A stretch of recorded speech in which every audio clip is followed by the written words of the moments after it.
Good morning. My name is Rick Shapiro. I'm a personal injury attorney, and I want to talk about medical malpractice and how the statute of limitations works in cases where there's continuing treatment after a doctor may have committed a medical mistake.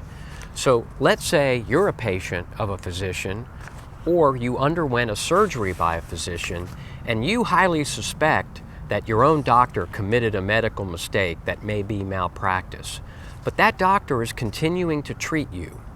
Well, you may be wondering, what is your statute of limitations under Virginia law if you continue to see that doctor and you know what date the medical mistake occurred, and you're wondering what the time frame is? Well, here's the answer, or some of the answers. Virginia follows a 2-year statute of limitations from the date of injury. So if you continue on with the doctor for more than 2 years after the date of an injury, it's not a good idea. But there is one exception under Virginia law, and it's called the continuing treatment rule, and it only applies to medical malpractice situations.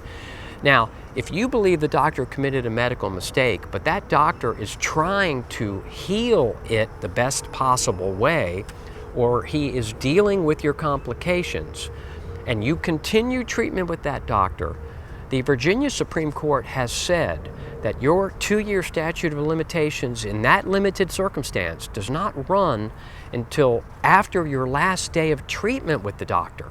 So let me explain that.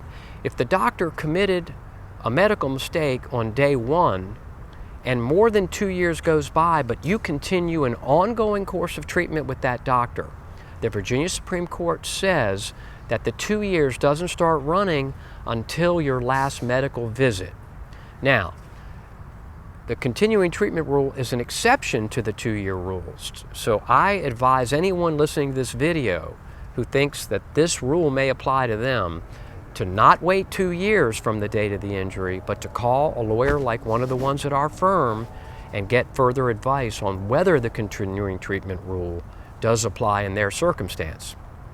If you have a question, fill in a quick contact form on our website or call us. If we can't take your call or immediately reply because we're in court, we'll get back to you as soon as we can. Thank you.